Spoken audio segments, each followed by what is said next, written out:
형제는 같은 뿌리에서 자라나되 결국 각자의 길을 걸어간다. 물이 높은 곳에서 낮은 곳으로 흐르듯 형제 자매도 시간이 흐르며 각자의 자리를 찾아간다. 이를 막으려 하는 것은 돌로 강의 흐름을 막으려는 것과 같다. 김영석은 살아생전 세 형제와 함께 자랐으나 그들은 시간이 흐르며 서로 다른 운명에 휘말렸다.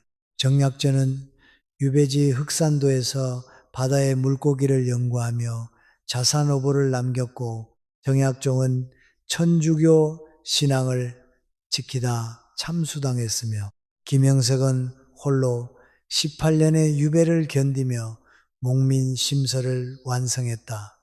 같은 부모에게서 태어났지만 그들의 삶은 마치 서로 다른 별처럼 멀어져 갔다. 어린 시절 마제마을에서 함께 뛰놀던 그들이 성인이 되어서는 각각 전라남도 흑산도, 서울 서소문, 전라남도 강진에서 전혀 다른 삶을 살았다. 형제가 남이 되는 이유를 이해하려 애쓰지 마라. 그보다는 받아들이는 것이 지혜다. 나무는 가지를 뻗으며 자라고 강물은 흘러가며 갈라진다. 형제 또한 마찬가지다. 어린 시절 한 방에서 잠들었던 이들이 어느새 서로 다른 하늘 아래에서 살아간다.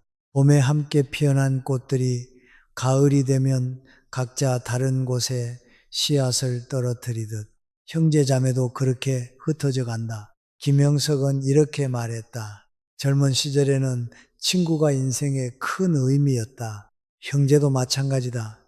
어릴 때는 서로가 전부였다. 함께 놀고, 함께 배우고, 함께 꿈꾸었다. 그러나 나이가 들면서 각자의 가정을 꾸리고 각자의 일을 하게 되면서 자연스럽게 멀어진다. 이것은 잘못이 아니다. 성장의 과정이요.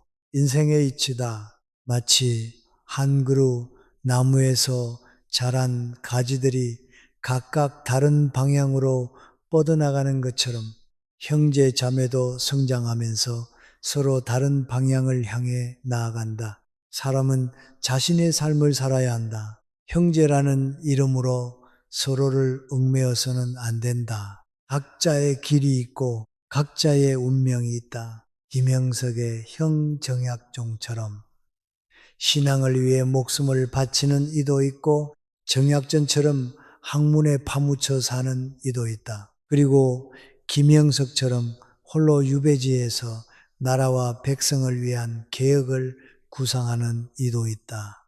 같은 부모에게서 태어났지만 추구하는 가치가 달랐고 선택한 길이 달랐다. 이것이 자연스러운 일이다. 형제가 멀어지는 것을 슬퍼하지 마라.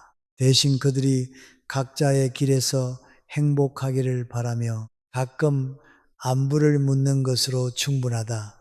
억지로 만나려 하지 말고 억지로 친밀함을 유지하려 하지 마라.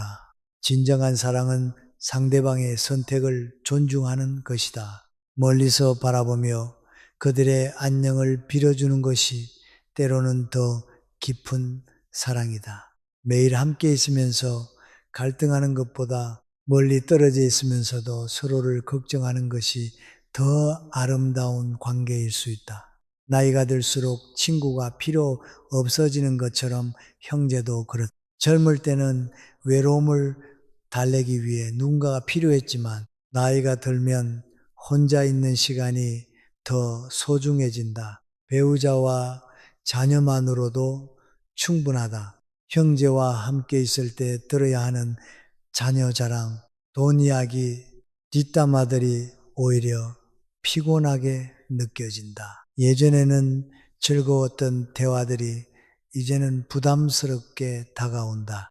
서로의 자녀를 비교하는 말, 누가 더 성공했는지를 따지는 이야기, 다른 형제들에 대한 평가 등이 귀에 거슬리기 시작한다. 김영석은 말했다. 천하의 일이란 한 사람이 다 할 수 없다. 형제 관계도 마찬가지다. 한 사람의 노력만으로는 유지될 수 없다.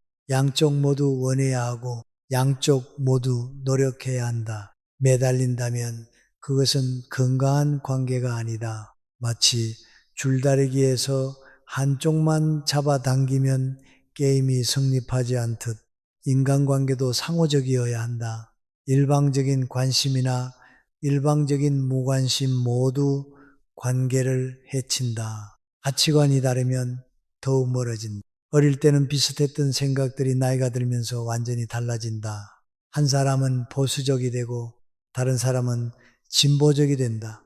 한 사람은 종교에 빠지고 다른 사람은 현실에만 관심을 갖는다. 김영석의 형 정약종이 천주교에 몰두하는 동안 김영석은 실용적인 개혁관을 연구했다. 같은 부모에게서 태어났지만 추구하는 바가 달랐다. 정약종은 내세의 구원을 중시했고 김영석은 현세의 개혁을 중시했다. 둘 다 옳은 길이었지만 서로 다른 길이었다. 이런 차이를 인정하는 것이 성숙함이다. 형제라고 해서 모든 것을 공유해야 한다고 생각하지 마라. 각자의 신념이 있고 각자의 철학이 있다. 서로 다른 것을 틀렸다고 여기지 말고 그저 다르다고 받아들여라. 김영석은 형 정약종의 신앙을 이해하지 못했지만 존중했다. 자신과 다른 길을 걸어간다고 해서 형을 비난하지 않았다. 오히려 각자의 선택을 묵묵히 지켜보았다. 경제적 여건도 형제를 멀어지게 한다. 한 사람은 성공하고 다른 사람은 그렇지 못할 때 미묘한 감정들이 생긴다. 성공한 쪽은 우월감을, 그렇지 못한 쪽은 열등감을 느낀다. 김영석은 관직에 있을 때와 유배에 있을 때 사람들의 태도가 달라지는 것을 경험했다. 형제라고 해서 예외는 아니다. 어린 시절에는 경제적 차이가 없었지만 성인이 되면서 벌어지는 격차가 관계에 영향을 미친다. 부자가 된 형제와 가난한 형제 사이에는 보이지 않는 벽이 생긴다. 돈 문제가 개입되면 형제 관계는 더욱 복잡해진다. 부모님의 유산, 경조사비, 빌려준 돈들이 마음에 걸리게 된다. 어릴 때는 몇 원짜리 과자도 나누어 먹었지만 어른이 되면 몇만 원도 따져가며 계산한다. 이것이 현실이다. 부정할 것도 없고 부끄러워할 것도 없다. 각자 가정을 꾸리고 살아가야 하는 상황에서 돈은 생존과 직결되는 문제다. 형제간의 정리보다 가족의 생계가 우선일 수밖에 없다. 부모님이 살아계실 때는 형제가 모이는 이유가 있었다. 명절이면 한자리에 모여 부모님 생신이면 함께 축하했다. 하지만 부모님이 돌아가시면 모일 이유가 사라진다. 서로의 집을 오가며 만나는 것이 어색해진다. 각자의 가정이 우선이 되고 형제는 2차적인 관계가 된다. 부모님이라는 구심점이 사라지면 형제들을 하나로 묶어주던 끈이 느슨해진다.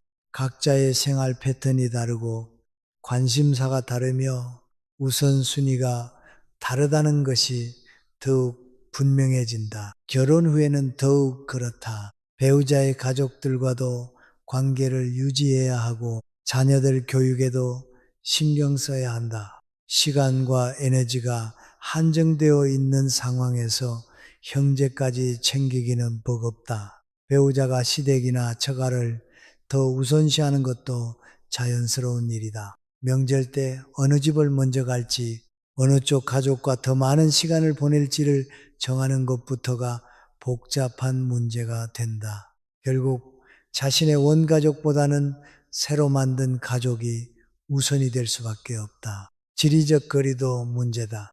어릴 때는 한 집에 살았지만 성인이 되면 각자 다른 곳에서 살게 된다. 서울에 사는 사람과 부산에 사는 사람이 자주 만나기는 어렵다. 만나려면 시간도 돈도 들어간다. 그런 노력을 들여서까지 만나야 할 이유를 찾기 어렵다.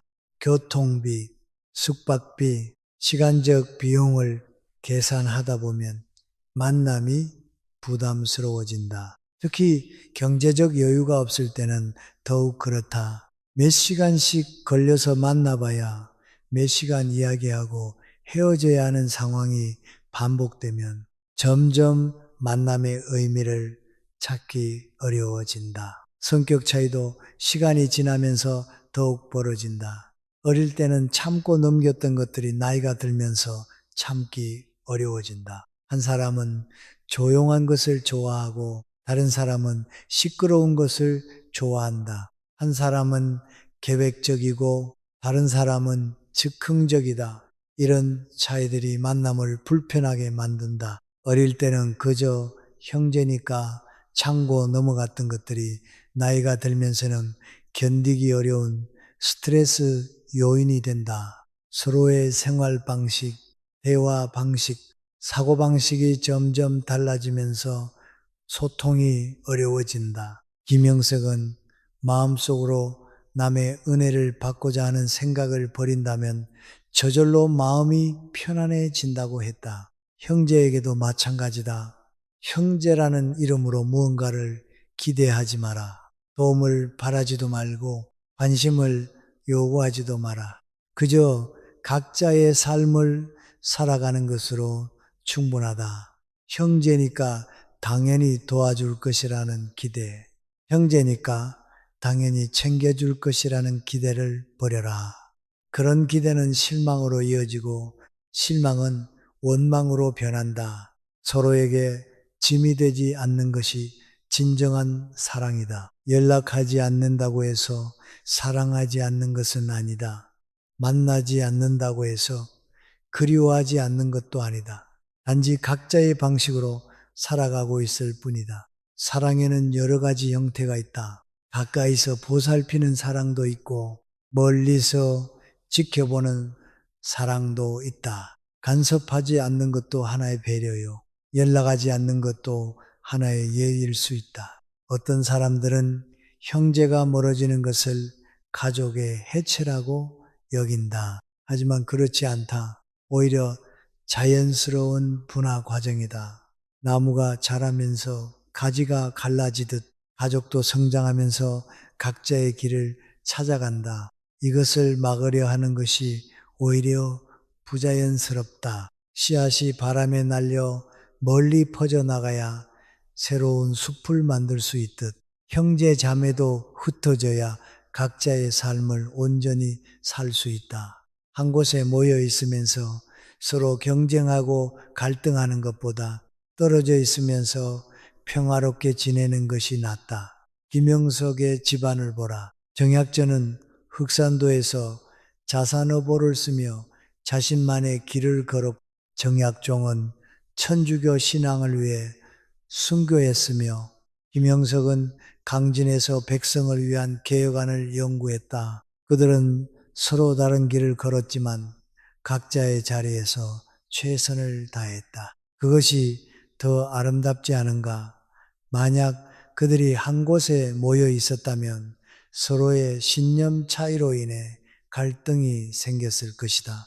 정약종의 종교적 열정과 김형석의 현실주의적 개혁 의지가 충돌했을 것이고 정약전의 학문적 관심과 다른 형제들의 정치적 관심이 어긋났을 것이다. 강요하지 마라. 형제라는 이름으로 억지 모임을 만들지 마라. 정기적으로 만나자고 약속하지 마라. 그런 것들은 오래가지 못한다. 만나고 싶을 때 만나고 연락하고 싶을 때 연락하는 것이 자연스럽다. 의무감으로 하는 만남은 진정한 만남이 아니다. 서로에게 부담만 줄 뿐이다. 형제 모임을 만들어서 정기적으로 만나자고 하는 사람들이 있지만 그런 모임은 대부분 오래가지 못한다. 몇 번 모이다가 자연스럽게 흐지부지 된다. 억지로 만드는 관계는 억지로 끝나기 마련이다. 죄책감을 느끼지 마라. 형제와 멀어졌다고 해서 나쁜 사람이 되는 것은 아니다. 효도를 못한다고 자책하지 마라. 각자의 삶을 사는 것이 더 중요하다. 부모님도 자녀들이 각자의 행복을 찾기를 바라실 것이다. 부모님이 살아계실 때 형제들이 화목했으면 좋겠다고 말씀하셨겠지만 그것도 자녀들이 행복한 상태에서의 화목을 바라셨을 것이다. 억지로 참고 견디면서까지 함께 있기를 원하지는 않으셨을 것이다. 비교하지 마라.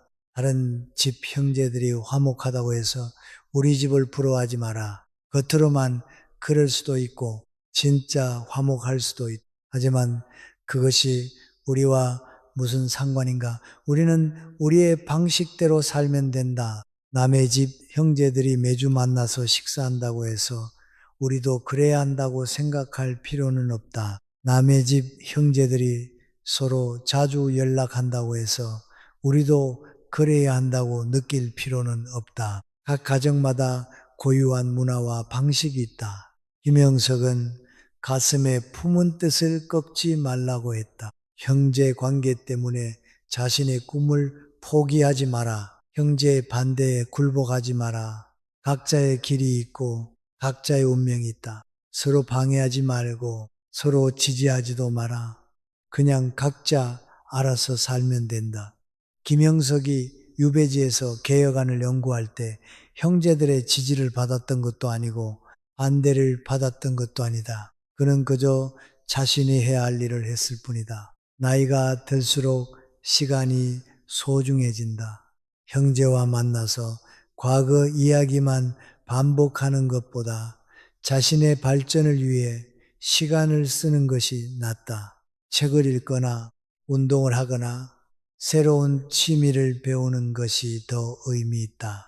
어릴 때 같이 놀았던 이야기, 부모님과의 추억, 학창 시절의 에피소드를 반복해서 이야기하는 것이 무슨 의미가 있을까?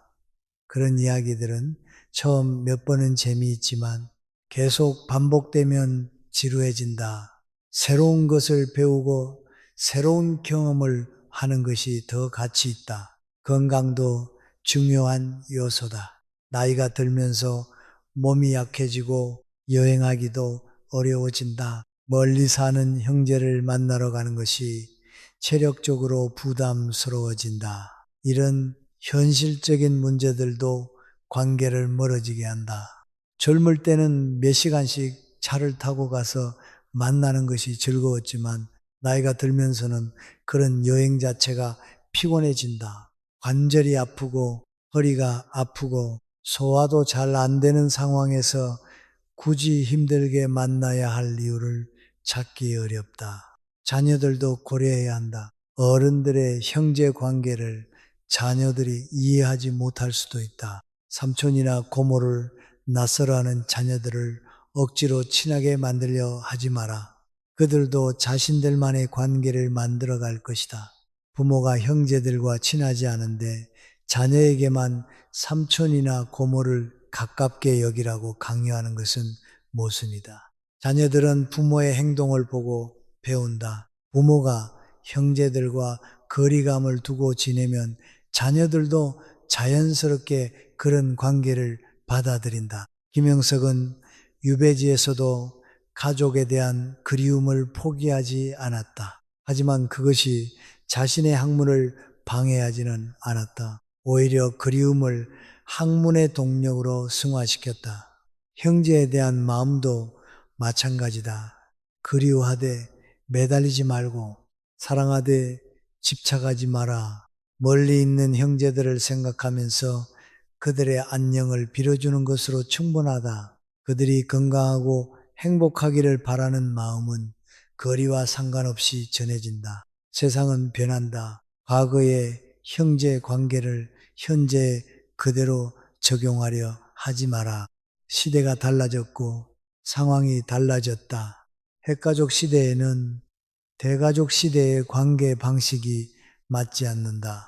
새로운 시대에는 새로운 관계 방식이 필요하다. 조선 시대에는 한 집안에서 여러 세대가 함께 살았고 형제들도 같은 마을에서 살았다. 하지만 지금은 다르다. 각자 다른 도시에서 살고 각자 다른 직업을 갖고 각자 다른 생활 패턴을 갖는다. 이런 변화에 맞춰 관계 방식도 달라져야 한다. 소셜 미디어 시대의 형제 관계는 또 다르다.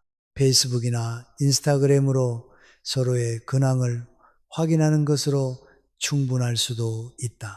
굳이 직접 만나지 않아도 안부를 알 수 있다.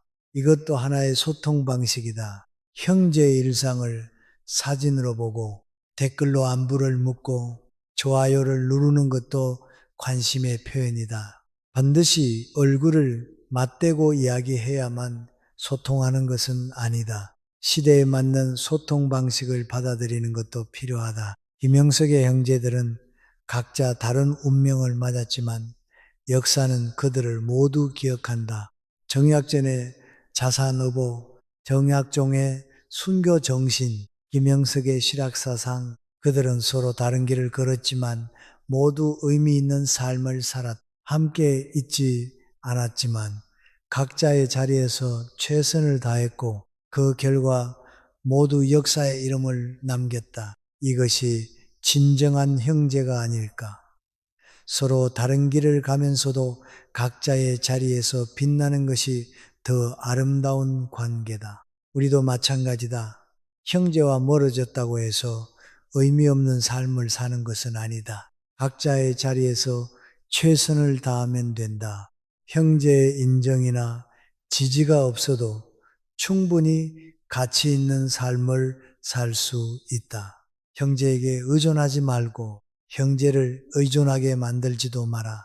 독립적인 존재로서 각자의 길을 걸어가는 것이 성숙한 관계다. 서로에게 기대지 않고도 설 수 있는 사람이 되어야 한다. 고독을 두려워하지 마라. 김영석은 18년의 유배 생활을 혼자 견뎌냈다. 그 시간 동안 그는 목민심서, 경세유표, 흠음신서라는 불멸의 작품들을 완성했다. 혼자 있는 시간이 오히려 더 생산적일 수 있다. 형제들과 함께 있으면서 시시한 이야기를 나누느라 시간을 보내는 것보다 혼자 있으면서 책을 읽고 생각하는 시간이 더 가치 있을 수 있다. 고독 속에서 자신을 돌아보고 인생을 성찰하며 미래를 계획하는 시간을 가져라. 남의 시선을 의식하지 마라. 형제끼리 왜 안 만나냐는 질문에 답할 의무가 없다. 가족이 우선이어야 하는 것 아니냐는 비난을 들을 필요도 없다. 자신의 삶은 자신이 책임진다.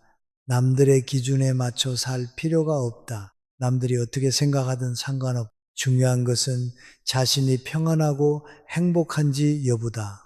남들의 기대에 부응하려고 억지로 형제 관계를 유지하려 하지 마라.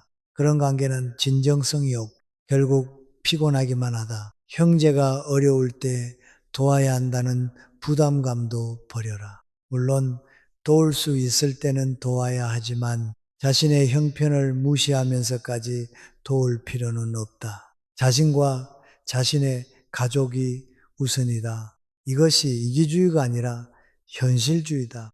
형제라는 이유로 무리한 도움을 요청받거나 형제라는 이유로 과도한 희생을 강요받을 필요는 없다. 도움은 여유가 있을 때 자발적으로 하는 것이지 의무적으로 해야 하는 것이 아니다. 김영석은 불안빈 환불균이라 했다. 백성은 가난보다 불공정함에 분노한다는 뜻이다. 형제 관계에서도 마찬가지다. 서로 다른 처지에 있을 때 공평하지 않다고 느끼면 갈등이 생긴다. 이런 갈등을 피하는 가장 좋은 방법은 거리를 두는 것이다. 한 형제는 부자이고 다른 형제는 가난할 때 함께 있으면 자꾸 비교가 된다. 부자인 형제는 가난한 형제에게 미안함을 느끼고 가난한 형제는 부자인 형제에게 열등감을 느낀다. 이런 감정들이 쌓이면 관계가 어색해진다. 기대를 버려라. 형제라고 해서 특별할 것이 없다. 그냥 같은 부모에게서 태어난 사람일 뿐이다. 운명 공동체도 아니고 평생 함께 해야 할 동반자도 아니다. 각자의 삶이 있고 각자의 우선순위가 있다. 형제라는 이유로 특별한 대우를 기대하지도 말고 특별한 의무를 느끼지도 마라. 그냥 인생에서 만난 여러 사람 중 하나라고 생각하는 것이 편하다. 물론 추억과 정은 있지만 그것이 현재의 관계를 규정하지는 않는다. 나이가 들수록 형제는 추억 속의 존재가 된다. 어릴 때의 기억들은 아름답게 남지만 현재의 관계는 그렇지 않을 수 있다. 추억은 추억으로 간직하고 현실은 현실로 받아들여라. 어린 시절 함께 뛰놀던 형제와 지금의 형제는 다른 사람이다. 시간이 흐르면서 모든 사람이 변한다. 과거의 형제를 그리워하는 것은 좋지만 현재의 형제에게 과거의 모습을 강요하지는 마라. 서로 변했다는 것을 인정하고 변한 모습 그대로를 받아들여라. 김영석의 마지막 말은 한양을 벗어나는 순간 기회는 사라지니 무슨 일이 있어도 한양에서 버텨라였다. 그는 자녀들에게 현실적인 조언을 했다. 감상적인 말이 아니라 실용적인 지혜였다. 형제 관계도 마찬가지다. 감정에 휘둘리지 말고 현실적으로 판단하라. 형제와의 관계가 자신의 삶에 도움이 되는지 아니면 방해가 되는지를 냉정하게 따져보라. 도움이 된다면 유지하고 방해가 된다면 거리를 두어라. 이것이 현실적인 태도다. 결국 모든 인간관계는 한시적이다. 부부도 죽음이 갈라놓을 때까지이고 부모 자식도 각자의 삶이 있다. 하물며 형제는 어떠하겠는가 영원할 것이라고 착각하지 마라. 모든 관계는 시작이 있으면 끝도 있다. 형제 관계도 예외가 아니다. 어린 시절부터 시작된 관계이지만 언젠가는 끝날 수도 있다. 이것을 받아들이는 것이 성숙함이다. 끝나는 것을 두려워하지 말고 자연스럽게 받아들여라. 형제가 남이 되는 것을 슬퍼할 필요가 없다. 그것이 자연의 순리다. 강물이 바다로 흘러가듯 형제도 각자의 바다로 흘러간다. 억지로 붙잡으려 하지 말고 아름답게 보내주어라. 떠나는 사람을 잡는 것보다 떠나는 사람을 축복해 주는 것이 더 아름답다. 형제가 자신만의 삶을 살아가는 것을 응원해 주어라. 멀리서라도 그들의 행복을 빌어 주어라. 김영석은 말했다. 실없이 칭찬하면 말이 무게를 잃는다. 근거 없이 비방하면 비난이 내게로 돌아온다. 형제에게도 마찬가지다. 억지로 친밀함을 연출하지 마라. 진정성 없는 관심은 오히려 부담만 준다. 안부를 묻는 척 하면서 사실은 자신의 소식을 알리고 싶어 하거나 관심 있는 척 하면서 사실은 비교하고 싶어 하는 마음이 드러나면 상대방도 알아차린다. 그런 가식적인 관계는 오래가지 못한다. 때로는 침묵이 더 진실한 소통이다. 말하지 않아도 서로를 이해하고 만나지 않아도 서로를 생각하는 관계가 있다. 형제 간에도 그런 관계가 가능하다. 자주 연락하지 않아도 서로의 안녕을 걱정하고 자주 만나지 않아도 서로의 행복을 바라는 마음이 있다면 그것으로 충분하다. 굳이 말과 행동으로 표현하지 않아도 되는 관계가 있다. 김영석이 강진 유배지에서 형 정약전을 그리워했던 것처럼 거리가 멀어도 마음은 가까울 수 있다. 정약전이 흑산도에서 김영석을 생각했던 것처럼 만나지 못해도 사랑은 변하지 않는다. 물리적 거리와 감정적 거리는 다르다. 가까이 있으면서도 마음이 멀 수 있고 멀리 있으면서도 마음이 가까울 수 있다. 중요한 것은 거리가 아니라 마음이다. 현대 사회에서 형제 관계는 선택의 문제가 되었다. 과거에는 가족이라는 이유로 어쩔 수 없이 함께 살아야 했지만 지금은 선택할 수 있다. 함께 있고 싶으면 함께 있고 떨어져 있고 싶으면 떨어져 있을 수 있다. 이런 자유가 주어진 상황에서 억지로 관계를 유지할 이유는 없다. 자연스럽게 흘러가는 대로 두어라. 형제 관계에서 가장 중요한 것은 상호 존중이다. 서로의 선택을 존중하고 서로의 삶의 방식을 인정하는 것이다. 한 형제가 가족과 많은 시간을 보내고 싶어 한다면 그것을 존중하고 다른 형제가 혼자만의 시간을 중시한다면 그것도 존중해야 한다. 자신의 기준으로 상대방을 판단하지 마라. 서로 다른 것이 당연하다. 김영석은 천명인 교전언해라고 했다. 천명과 인욕이 마음속에서 싸운다는 뜻이다. 형제 관계에서도 마찬가지다. 형제니까 가까이 지내야 한다는 천명과 편하게 살고 싶다는 인욕이 마음속에서 갈등한다. 이런 갈등을 겪는 것이 자연스럽다. 죄책감을 느낄 필요도 없고 자책할 필요도 없다. 그냥 인간이라면 누구나 겪는 마음의 갈등이다. 나이가 들면서 우선순위가 바뀐다. 젊을 때는 관계가 중요했지만 나이가 들면 건강이 중요해진다.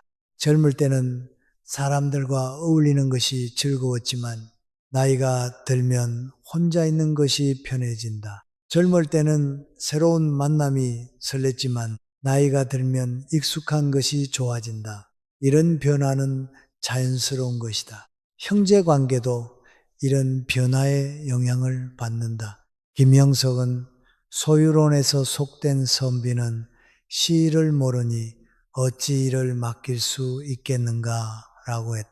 시대의 변화를 읽지 못하는 사람은 뒤처진다는 뜻이다. 형제 관계도 마찬가지다. 시대가 변했는데 옛날 방식만 고집하면 안 된다.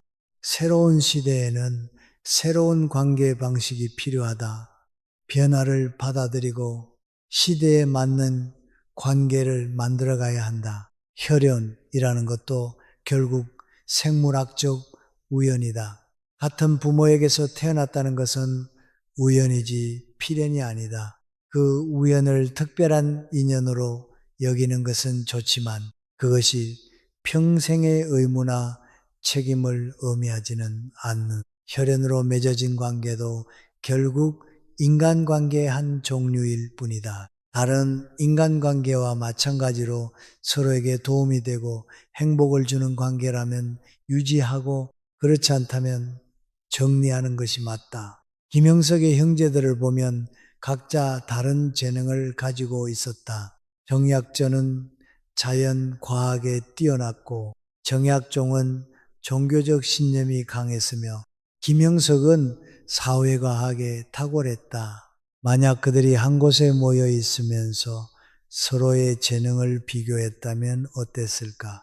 아마도 갈등이 생겼을 것이다.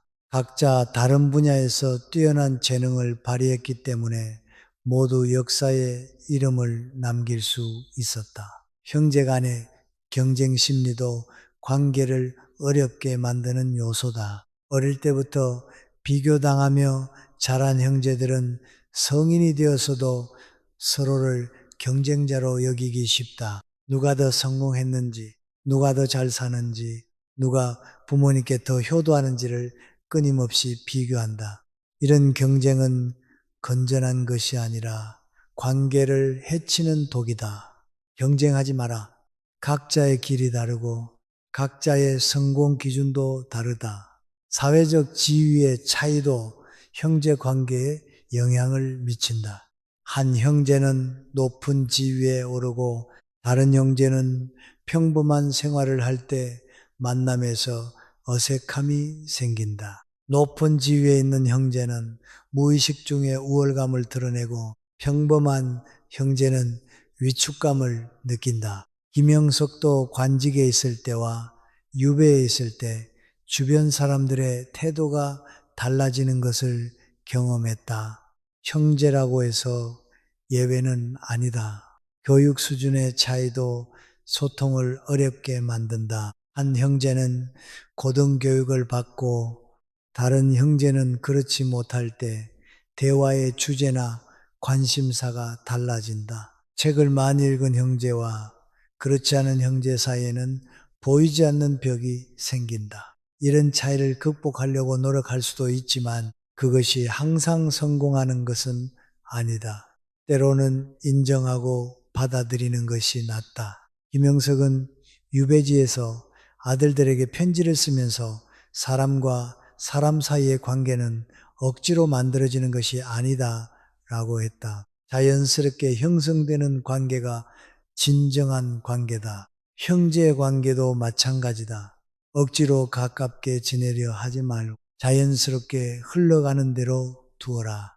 가까워지면 가까워지는 대로, 멀어지면 멀어지는 대로 받아들여라. 종교나 정치적 신념의 차이도 형제를 갈라놓는다. 김영석의 형정약종이 천주교 신앙 때문에 김영석과 다른 길을 걸었듯 현대에도 종교나 정치적 신념의 차이로 형제가 멀어지는 경우가 많다. 이런 차이는 대화로 해결되지 않는다. 오히려 대화할수록 갈등만 깊어진다. 서로 다른 신념을 가진 것을 인정하고 그 주제에 대해서는 대화하지 않는 것이 좋다. 라이프 스타일의 차이도 중요하다. 한 형제는 도시에서 바쁘게 살고 다른 형제는 시골에서 여유롭게 살 때 서로의 생활을 이해하기 어렵다. 한 형제는 새벽부터 밤늦게까지 일하고 다른 형제는 9시에 출근해서 6시에 퇴근할 때 만날 시간을 맞추기가 어렵다. 이런 차이들이 쌓이면 자연스럽게 멀어진다. 형제의 배우자나 자녀와의 관계도 복잡한 변수다. 형제 사이는 좋았는데 배우자끼리 사이가 안 좋아서 멀어지는 경우도 있고 조카나 조카딸과 성격이 안 맞아서 만남이 불편해지는 경우도 있다. 형제 둘만의 관계가 아니라 가족 전체의 관계가 되면서 더욱 복잡해진다. 이런 복잡함을 감당하기 어려워서 아예 만나지 않게 되는 경우도 많다. 김영석은 검소한 연후에나 능히 청렴할 수 있고 청렴한 연후에나 능히 자유로울 수 있다고 했다. 검소함이 모든 덕의 기초라는 뜻이다. 형제 관계에서도 마찬가지다. 과도한 기대나 요구를 하지 않는 검소한 마음이 좋은 관계의 기초다. 서로에게 많은 것을 바라지 않을 때 오히려 더 좋은 관계를 유지할 수 있다. 미디어나 드라마에서 그리는 이상적인 형제 관계에 현혹되지 마라. 그런 것들은 허구다. 현실의 형제 관계는 그렇게 아름답지 않다. 갈등도 있고 질투도 있고 무관심도 있다. 이것이 정상이다. 드라마 같은 관계를 꿈꾸지 말고 현실을 받아들여라. 평범하고 일상적인 관계도 충분히 의미 있다. 김영석은 마음을 다스리는 것이 몸을 다스리는 것보다 어렵다고 했다. 형제 관계에서 생기는 복잡한 감정들을 다스리는 것도 어려운 일이다. 질투, 시기, 원망, 실망 등의 감정들이 생기는 것은 자연스럽다. 이런 감정들을 억누르려 하지 말고 인정하고 받아들여라. 감정은 일시적인 것이다. 시간이 지나면 사라진다. 나이가 들수록 과거에 대한 해석도 달라진다. 어릴 때는 즐거웠던 기억이 나이가 들어서 돌이켜보면 그렇지 않을 수도 있다. 형제와의 추억도 마찬가지다.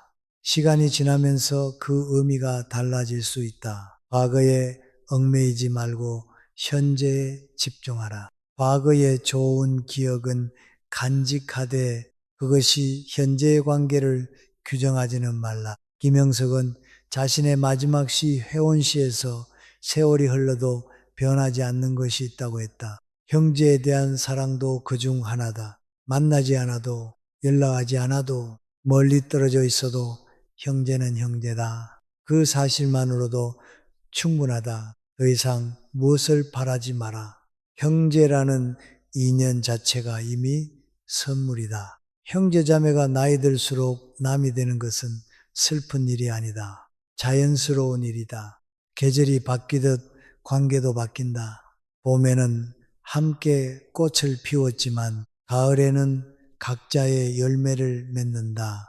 이것이 아름다운 변화다. 변화를 거부하지 말고 변화 속에서 새로운 의미를 찾아. 마지막으로 형제가 멀어지는 것을 자신의 잘못이라고 생각하지 마라. 잘못이 있다면 시간의 잘못이고 상황의 잘못이다. 당신의 잘못이 아니다. 자책하지 말고 자신의 삶에 충실하라. 형제들도 각자의 삶에 충실할 것이다. 김영석이 18년의 유배 생활을 통해 깨달은 것은 모든 관계가 한시적이라는 것이다. 영원한 관계는 없다. 부모 자식 관계도, 부부 관계도, 형제 관계도 모두 한시적이다. 이것을 받아들일 때 비로소 평안해진다. 붙잡으려 하지 말고 흘러가게 두어라. 형제자매가 나이 들수록 남이 되는 이유를 이해하려고 애쓰지 마라. 이해할 필요도 없고 이해할 수도 없다. 그보다는 각자의 길을 존중하고 각자의 행복을 빌어주는 것으로 충분하다. 멀리서라도 그들의 안녕을 빌어주고 가끔 그들을 생각해 주는 것만으로도 형제의 도리를 다하는 것이다. 이것이 김영석이 전하는 지혜다. 형제 자매와의 관계에서 자유로워져라. 의무감에서 벗어나라. 죄책감을 버려라. 각자의 삶을 살아가는 것이 진정한 형제다. 떨어져 있으면서도 서로를 축복하는 것이 성숙한 사랑이다. 그것이면 충분하다. 오늘의 이야기는 여기까지입니다. 끝까지 시청해 주신 여러분 진심으로 감사합니다. 저희 김영석 인생 조언은 앞으로도 당신의 삶의 빛이 되는 소중한 한마디를 전해드리겠습니다. 구독과 좋아요로 마음을 나눠주세요.